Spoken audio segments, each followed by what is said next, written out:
What is going on, guys? We are live for our Saturday Showdown picks for the Tournament of Champions. We're going to talk the weather, my player pool, some ownership, wrap it up with some lineups as well to get you guys prepared for this single round slate. So let me go ahead and bring up the weather so we go ahead and get this kick started. And you can see very similar to what we saw on Thursday and Friday. Winds between 6 to 12 miles an hour, a little bit of humidity in the air. You can see just a slight chance of rain throughout the day, but not any type of major cell coming through. So in terms of the way that it's going to play, I do expect this to get a little bit drier as the week goes on. Towards the end of the afternoon yesterday, you could really start to see some of these drives getting bounced in the fairways, which we're used to seeing at Kapalua. But you also saw some firmness and some bounce on these greens. So in terms of scoring, might see it a little bit more difficult today, and especially so tomorrow if it doesn't rain today. So something to keep an eye on there. Well, we saw an average score of just over 67 yesterday, which meant that the average guy was shooting 6 under, just absolutely ridiculous. Probably going to see that closer to 4.5 today. So you will see a little bit of a difference in that scoring, and that's going to be natural in most golf tournaments just due to the pin placement, right? It's going to get more difficult as the week goes on as a general trend.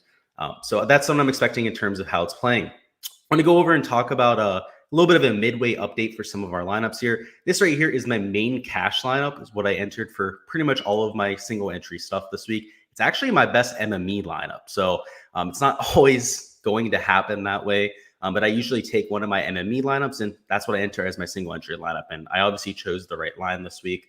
If we get a little bit of a comeback from Cameron Davis, potentially even a Xander Schofley, could end up taking some stuff down. I also entered it in the 100K to first tournament, and it's in the top 50 right now. So did really good with picking the right lineup this week at the very least. Let's move into the projections, though. Just wanted to share that to give you guys an idea of what I'll be sweating because it's quite significant right now. Let's talk about the slate for today. So with that in mind, slightly more difficult conditions. You can see the projected points here is ranging from right around 46 in terms of a median score all the way down to, let's see, like 32 with Lucas Glover. So you can still see relatively high scoring when it comes to Showdown, but we're not going to see 60 bombs from every single player like we saw yesterday. We had winning scores of right around 390 for the single round slate, which is extremely rare. We don't see that very often. You might see that for a Sunday Showdown just because we're getting the placement points. That definitely adds a boost to our total raw scores. But for something on Thursday to Saturday, that was certainly quite the slate yesterday. Got a comment down in the chat, see out of the corner of my eye. Hey, Luke, great pick with Burns yesterday. Burns carried me. I didn't have any Patrick Reed. If I had Patrick Reed, I would have had the keys to the Brinks truck yesterday, but ended up being at least a slightly profitable day. But yeah, I love Burns once again. We'll get to him here in a second. He's just the Bermuda specialist. Anytime we get him on one of these type of golf courses that's long, it's Bermuda grass, you're going to want to smash him in. Let's start at the top of the board. This is still sorted by the initial price. So you can see here, it's not in descending order or anything like that. And that's by design. The reason why I want to have it in this type of format is so we can see some of the differences in pricing. You know, somebody like a Daniel Berger, who was significantly cheaper for the main slate, is now a little bit more expensive. And then somebody down here like a Siwoo Kim, he has a significant decrease in price at $6,500. And that's despite him being in the top 10 right now. So some wacky pricing out there. There was another one of note. Let's see, like Tony Finau went down in price after having a good day. So there's going to be some interesting one-on-one scenarios for us to get into. But let's go player by player. We have the time to go ahead and do so. And anytime we have a Showdown slate, you really got to break it down player by player. There's going to be wacky ownership numbers, wacky prices, and you're going to have to make some of these distinctions just independent of some of your other choices. So let's go ahead and start off with Jon Rahm. It's 10,400. So saw a slight price increase here in round 3. Yesterday, I told you guys he was going to go out, try and take that lead and never look back. He would have done so if it weren't for Cam Smith, if it weren't for those meddling kids, right? But Jon Rahm, right? He's in the prime position here to win this golf tournament still. I expect to see another 7 under round. So I'm going to be all over Jon Rahm. He didn't even make any putts yesterday. That's the beautiful part. He was just so good. He hit every fairway, every single green in regulation, and shot 7 under. Very easily could have been 12, 13, even 14 under par. He legitimately could have shot 59 yesterday at a par 73. He had that type of ball striking day. He left something like 10 putts short, and that was within a foot of the hole. Most of them were dead on line to go in as well. I expect another huge day from Jon Rahm up top. Again, we're not going to spend so much time on him just because I think everyone knows Jon Rahm's a world-class player, someone you want to play in Showdown. He's definitely getting some ownership. So the only type of argument I'd be even willing to hear at this point with fading Jon Rahm would be the ownership, but not something I'm actively looking to do. We can differentiate with the rest of our lineup. Next up, Colin Morkali is going to be a fade here. He's been a fade for all 3 rounds. Yesterday, I at least stomached the idea of trying to play a Colin Morkali, but wasn't able to pull the trigger there. He had a decent round yesterday. It's really just the putting here. He loses 1/3 of a stroke per round on Bermuda grass, and even with the prolific ball striking, not really sure if he can get to that 7 or 8 under round. He'd have to have a ceiling performance with that putter, and it's not like he's going completely unowned. You can see still moderate ownership there at 16.1%. If he was coming in close to single-digit ownership, I'd be all over him. I mean, he has that top end upside in his game, just not as it's less than a 50% chance that happens. I'd say it's closer to about a 20-25% chance. So it really just comes down to the ownership and trying to take all of that into account. Let's go on to Justin Thomas. I talked about him as a potential bounce back spot, and he kind of did, right? He shot 6 under, starting at 2 over par. Didn't really have the round of the day, not even really close to it. I mean, Sam Burns shot 9 under. I believe a few other people did as well. I know Cam Smith shot 8 under, at least if my memory serves me right. Might have even been 9. No, he shot 9 under. What an absolute stud. With that being aside, Justin Thomas, he loves this golf course. He putts better here than he does at pretty much any other venue, but that hasn't been the case to this point. He's still losing strokes on the greens. He's looked a lot like he did in the fall. I've did a little bit of deep diving into the reason, and in past years, his form coming into this event has been much better. So I think a lot of that is probably due to that form, not necessarily so much this golf course. And again, that's going to happen from time to time with our statistics, right? We're taking a look at 2 to 3 sample sizes for a lot of these type of theories, a lot of these type of hypotheses that, as analysts, we try to make. And sometimes there is a lot of other reasons or a lot of other phenomena that go into making that type of a decision happen. So Justin Thomas, I'm not as huge on him here. He's not in my player pool for today. The putting is a real concern. Bryson DeChambeau, speaking of putting being a concern, the guy could do even half of what he does on a normal PGA Tour week. He would be winning this golf tournament right now. He's losing strokes on the greens, which happens maybe once or twice a year for Bryson DeChambeau. It's not typically on Bermuda grass greens. It's typically on POA, where you get that really bumpy surface, a lot of those West Coast type of swings, where he struggles mightily. He's a scientist by heart, really using an algorithmic approach to try and making putts, especially making his reads. And when you have POA that's going to bounce around left and right, there's no way to model that. So that's where he gets in a lot of trouble. And he's having a lot of trouble this week without his greens reading book. So I'm going to be buying back in on him. Just from experience, reading greens really isn't that hard. I know there's an art form to it. I know Jon Rahm, some of these guys, Jordan Spieth especially, are just amazingly good at it. But to be an adequate green reader really isn't that difficult. I mean, I can do it. I'm not an amazing putter by any means. I'm not a PGA Tour level putter, but Bryson DeChambeau is one of the best putters on the PGA Tour. He's going to figure it out eventually. And if he does in this round, he could shoot 10, 12 under par. That's legitimately within his range of outcomes. The guys out here that could go just absolutely nuclear on this golf course is really only a handful. I want to go ahead and cover them now because they're my priorities on the slate. First and foremost, Jon Rahm. If he made his putts yesterday, would have done so. Bryson DeChambeau, with his length, more than capable of getting to that type of number. Sam Burns, believe it or not, did not gain that many strokes putting yesterday. He did it completely with his ball striking, and he shot 9 under par. He's more than capable of getting to that type of number. Brooks Koepka, we already know the kind of firepower he has. Daniel Berger, I don't really think that he's one of those guys that we would want to put in that group. Tony Finau definitely is. Jason Kokrak definitely is. Seamus Power most certainly is. And Phil Mickelson, right? We know Phil Mickelson, even at his old age, is more than capable of going nuclear. So just wanted to go ahead and get that out there. Those are guys that if you're playing in large field GPPs, I would definitely be trying to get at least one of them into your lineups. You're going to see a really low score either today or tomorrow, something like 9, 10 under par. I mean, Cam Smith shot 9 under par yesterday, so that shows you that it's out there, particularly if it starts to firm up. And while that might seem to be slightly disadvantageous, it's been so soft out there in Wailea. Sorry, not Wailea. That's where they'll be next, right? At Kapalua. That you're going to get some extra distance, and the holes are going to play a lot shorter. So you may see some better scoring if their irons are absolutely dialed in, because the iron play for sure going to be more difficult, but you're going to have some shorter irons into these greens. Let's talk about some of this mid-tier range. You can see I absolutely like Victor Hoblin today. Somebody I've been fading in my 4-round stuff. I faded him for Showdown yesterday. I'm going to be all over him here, mostly because the ball striking's been there. It's been there every single day. For the last 2 months of 2021 was one of the best ball strikers in the world. Was top 3 shots gained off the tee and shots gained approach for November and December. So $9,900, if you can make some putts, could put up a really nice score here. I like the consistency. If you're playing in a cash game, I think Victor Hoblin definitely has to be in consideration there. Xander Schofley, great course record here. Absolutely loves this place. That 4-under round to start is probably the worst round we're going to see from him this week. I mean, shot 6 under yesterday, had that amazing eagle on the last hole, which I had him in my Showdown stuff, really saved me there on the last hole. I went from not cashing to cashing just based on that one hole alone. So thank you, Xander, for making that chip shot. Either circumstance, though, this guy's got the game for this golf course. He's got the length. He's got the approach play. He's a great Bermuda putter. You can see that with the 0.17 shots gained per round on the surface. And not only is an excellent putter, pretty much regardless of the surface, still makes a ton of putts at Bermuda. Just think about this championship, right? He has a win here, 3 top 5 finishes as well. We're over there at East Lake where you have true Bermuda grass greens as well. I mean, he's won that. He's had multiple top 5s there as well. And he's always playing well on Bermuda.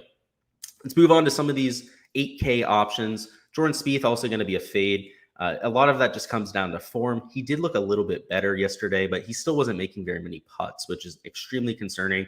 It seems like every single day there's something that's holding him back.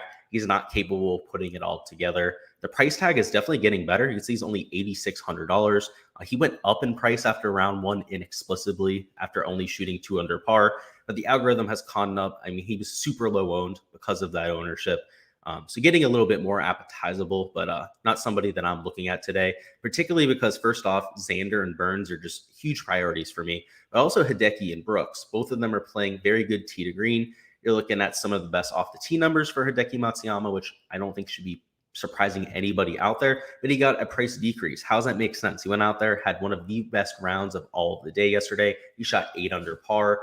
And he went down in price. So that is one of the circumstances we want to be targeting here, particularly if he's coming in at less than 20% ownership. And something to note here is because we only have 38 players in the field, the average ownership for a player is at 18%. So for him to be 17.5% owned, that's an average level of ownership there. So definitely somebody you can look to get some leverage on. Let's move on to this bottom tier. Brooks, you can definitely go to, great ball striker. Much like a Jordan Spieth, has had one part of his game missing from round to round, but Brooks has had much better form of late. So I give him a little bit a higher chance of actually turning that around. These middle tier options, I don't hate by any means. You can see they're down as blanks here. It's just, I don't see the reason to go ahead and get leverage. You have Daniel Berger, Cameron Smith, Sungjae Im, all have had great tournaments to this point. The issue with all 3 is at the same time, they're super high owned. You see 25% ownership, 28, 21. Also not likely they're going to go out and shoot 8 under for 3 straight rounds. We don't see that very often. Happens maybe once a year where somebody's going to get to 25 under par, that kind of thing through 3 rounds. Actually, probably even less often than that. I mean, Ernie Els went super low here. We've seen it from Justin Thomas in the past, Jordan Spieth as well. So if you're going to do it anywhere, it's going to be at this golf course. But just from a pure regression standpoint, all 3 of these players stand to regress pretty heavily, especially Sungjae Im. He's gained a ton of strokes on Bermuda. I know we talked about that a little bit yesterday. He was somebody that I did play just because long-term great on Bermuda grass. Over the last few months, though, has lost in 6 straight events on Bermuda. So that was a huge concern to me. He's gained in 2 straight rounds, granted, right? So maybe he's over that. We talked about that a little bit yesterday, but I don't know. Second time around seems like maybe I'm pushing it a little bit there. I feel like he's due for some regression.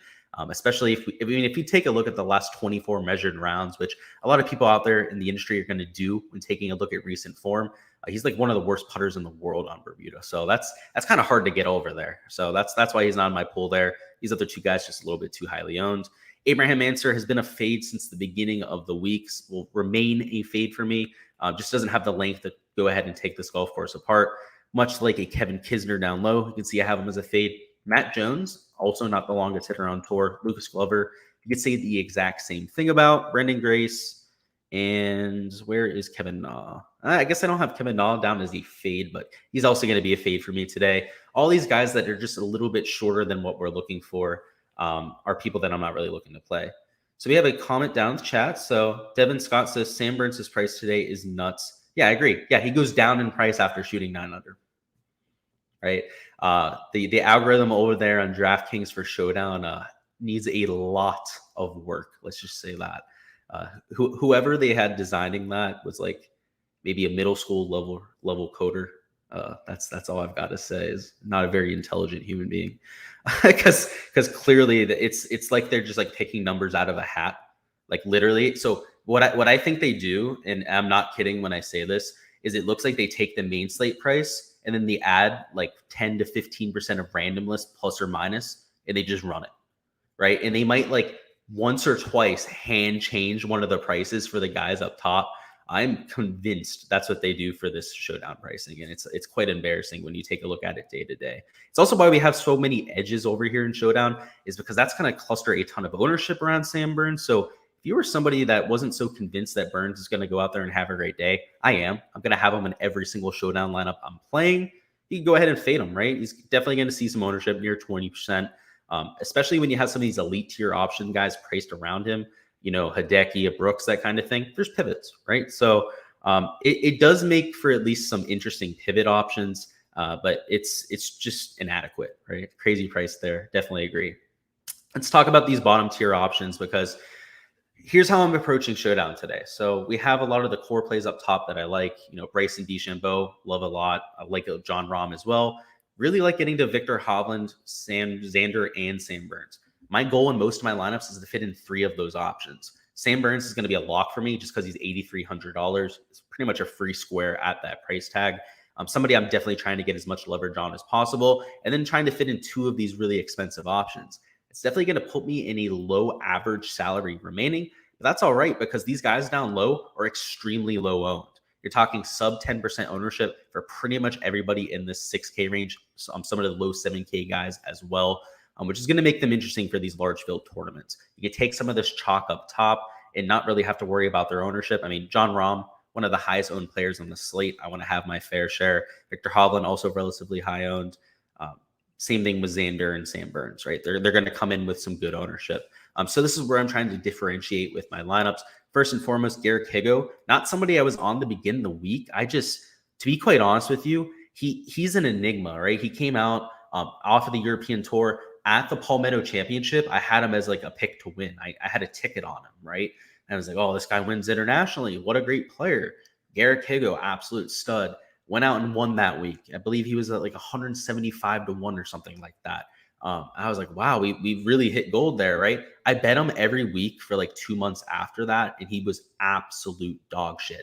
So he's an enigma. It's so hard to tell how good of a player he is. But the fact that he's out there at 10 under here after 2 rounds, he's not the longest hitter on tour. He's not the best iron player on tour either. It's crazy. I don't really know what to do with him. I'm playing him because, to be quite honest with you, the kid's just he's got that it factor to him. When you watch him play, he pulls off some of just the craziest shots. He's able to manipulate this is what I've heard. So a lot of the European Tour guys that have seen this guy more often talk about how he can manipulate the height of his iron shots. So he's able to add loft and de-loft a lot of his irons, which most players are able to do, but he's able to do it to such a precise rate that he'll just like sky 8 irons into every single green and have them just stop. And watching some of the replays yesterday, he was doing that early and often. That the kid, he's like a mini Phil Mickelson, but with his irons. He can manipulate the ball flight to pretty extreme rates.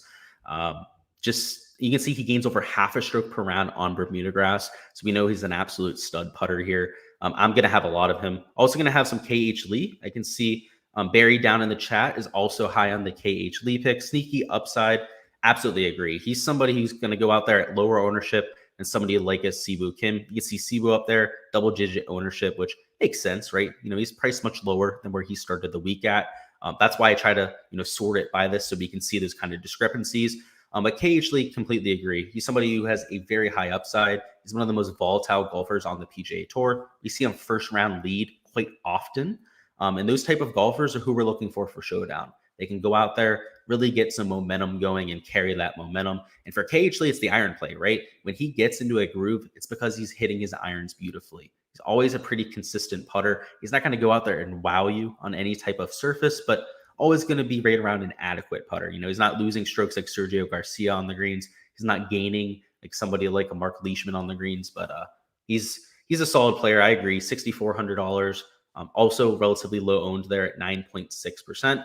Another guy I'm going to down low is going to be Cameron Davis. I've been on him every single round here. Makes a lot of sense to play a Cameron Davis at this type of venue. It's a long ballpark. He's definitely got the length to take advantage of some of these holes. He's also an aggressive long iron player. And this is the crazy thing with Cameron Davis. He has no eagles to this point of the week. He's had 6 putts for eagle. So, and a lot of them were within 30 feet. So he's had some legitimate chances to score in with those eagles. If you guys saw my single entry lineup earlier, he's in that lineup. If he had just made an eagle or two, I'd be in first place banking for a lot of money right now. So a lot of the reason I'm playing him is because he's in that lineup. I'm not going to go out and lie, but he's been a core pick for me every single round this week, and that's not going to go ahead and change. A few other guys you could take some shots on, which I'm not going to be actually, let's go over a question here before we go over some of our maybe just flyer picks down low. Devin Scott says, I missed the earlier portion. Where are we on Cantlay again as well? So I actually didn't talk about Cantlay. So good call on us going back to talk about him, because somebody I kind of forgot to talk about. 30% owned, right? So his price only went up $200. So it was crazy price yesterday, crazy price today. I'm not really sure what to do with him. I have him down as a blank right now. So if I'm going to do anything, I'm going to match the field. So I'm going to take him at right around a 30% clip. In order to get leverage, you're looking at 50% plus exposure, which isn't really realistic for this type of circumstance, I'd say. I mean, he's somebody who's a great ball player, you know, great course fit here as well. I have some issues with the shots gained putting on Bermuda. He's historically not one of his better surfaces. He gains over a third of a stroke per round on POA. Same thing on bent as well. Bermuda grass, his worst surface, just a slightly positive putter. So if I was going to nitpick, I'd say that the putting kind of makes him a little bit of a worry at 30% there. But I couldn't blame you for playing him. I know you're a big Cantlay guy. He's in a great situation. Form looks great. If you're a big Cantlay guy, I couldn't see myself fading him. So hopefully that gives you what you're looking for there. If I were you, I'd be playing him. I'm not going to be, but if you get what I'm saying. Let's talk about some of these flyers down low. Eric Van Rooyen here at $7,200. That is Joel Damon at $7,100. He's definitely seen a huge uptick in price. He was most certainly disappointing yesterday. It was one of the few players that only shoot 1 or 2 under par. Yeah, he may have actually shot even par yesterday. I have to double check on that. Actually, I'm almost fairly certain he did. Eric Van Rooyen at $7,200. Great pivot option, right? So he's priced around some of these people like a Jason Kokrak, a Harris English, a Billy Horschel. If you need to get some real uniqueness in your lineup, if you're taking a ton of those chalky options, this would be a very good way to do so. A few other guys have a little bit more credence in, people have a little bit more belief behind, would be a Phil Mickelson. He looked great yesterday. The irons were there, the putting was there. He was kind of throwing people off by saying he wasn't conditioned enough to walk this golf course. So nobody went out and played him yesterday. And then, of course, he went out and took the place apart. So hard to really look into any of those type of narratives. But at $6,900, I could see if you played him in a few of your lineups, at least in large field stuff. Siwoo Kim will be a fade for me, just too highly owned, right? He's $6,500. He's extremely volatile. Not the longest player either. So in terms of course fit, doesn't really give us what we're looking for there. We're looking for people that are a little bit longer off the tee, a little bit better with their shots game putting on Bermuda. You can see much like a Patrick Cantlay, this is his worst surface on tour. Loses a quarter of a stroke per round on Bermuda. But interestingly enough, and I've seen this throw around in a few of the DFS spheres this week, all of his wins come on Bermuda. So even though it is his worst surface on tour, at least for his median performance, it is where he has his spike performances. So I'm slightly talking myself into wanting to play Siwoo Kim because of that, because he has a lot of volatility on the surface, but certainly a dangerous play. So that's likely why he's not going to make my pull. Billy Horschel, he's a real high upside play as well, much like a Siwoo Kim. He can get it going real quickly. Especially with the putter, gains a quarter of a stroke per round. Much more willing to go to somebody like a Billy Horschel. They're not really in the same price range, so maybe not the best one-to-one to be covering right here. But guys that are consistent on Bermuda grass, much more willing to take a shot on. You see that with Mark Leishman up here. Same thing with the Harris English as well. And people are writing off Harris English like he's dead. I mean, he's in last place right now. I expected much more from Harris English this week. Very glad he didn't make my core lineup. I mean, he was one of my core picks this week. Really glad he didn't make my single entry lineup. He was in about 3 or 4 iterations of it before I settled on this last lineup. Really expected more. Right? He's a great long iron player. He's an elite distance player. On Bermuda grass, you'd be tough. You'd be hard pressed to find somebody who's better. I don't really understand why we've seen the performance that we have at $7,000. If he's going to come in as the lowest owned option player in the slate, pretty much by far, I'm going to be all over him once again. You know, maybe it's just banging my head against a wall, playing Harris English for every single round, but he's shown in the past that he's more than capable of turning it around fast. Just think about him at the Hero World Challenge. Harris English, horrible dog shit rounds in round 1, round 2, shot 8 under round 3. More than capable of going out, turning it around real quick. Perhaps he does it here in this round as well. A few other people we didn't touch on, and if you guys want me to touch on anyone specifically, feel free to go ahead and throw them down in the chat. I'm going to try and cover some of the people we skipped as we went through. Let's see. We didn't really give that much screen time to Jordan Spieth. Extremely volatile. Just hasn't really had his entire complete game to this point of the week. There's got to be someone else I skipped because I know we skipped Cantlay. Taylor Gooch I skipped. Taylor Gooch doesn't really have the distance I'm looking for here. Great iron player, though. Has been really solid on Bermuda grass, particularly in 2021. I was getting a quarter every stroke per round on Bermuda rather than just 0.12. So I saw significant improvement there. He was somebody who grew up on bent. So a lot of times you'll see guys kind of have to get adjusted to Bermuda grass, particularly if they played their college golf out west. And he played at Oklahoma State where they're playing on bent grass. So makes a lot of sense that he had to have a little bit of an adjustment while getting on tour out here. Really, I have him down as a fade because of that distance, but long-term, think absolute wonders of the guy. Just don't think this is the best golf course for him to show that ability. Kevin Na, we didn't give that much screen time to here. Much like a Taylor Gooch, I know I mentioned it before, somebody I might be fading because of the distance. Same kind of story, right? He's great putting on Bermuda, actually prolific there, 0.43 shots gained per round. But at the same time, doesn't really have the distance to take advantage of some of these longer holes. So that's all we're going to have for the stream here, guys. Thank you guys for stopping by as always. If you have any questions or watching this on replay, feel free to go ahead and throw them down in the chat. I'll get back to you before lock. But I'll see you guys tomorrow. We're going to do the same live stream. It's going to be at a different time, though. I do my typical NFL live stream at 11:30 a.m. Eastern time. So we're going to go ahead and cover that. I'm assuming right around 9 a.m. So you'll see the notification come up on YouTube. If you guys haven't already hit the notification bell on my channel, highly recommend you guys go ahead and do so you guys get a notification every time I go live. Again, I'm expecting to go live right around 9 a.m. tomorrow. If you guys are playing NFL DFS, I am going to have my weekly DFS live stream going on. It'll be at 11:30 a.m. Eastern time. So 2 streams for you guys tomorrow. We're going to have a week 18 core picks video dropping sometime tonight. So also if you're playing the main slate tomorrow, I'll have you covered that way. We have a question down in the chat. Have I touched on Cameron Smith? Yeah, I like him, right? So he's somebody who at his type of ownership, he's projected for 28.7% right now. Not going to be looking to get leverage on, but if I end up matching the field, so be it. Much like a Patrick Cantlay. The issue is it's hard to back up something when you shoot 8 under and then 9 under, right? It's very unlikely that you go out there and repeat that for a third straight round.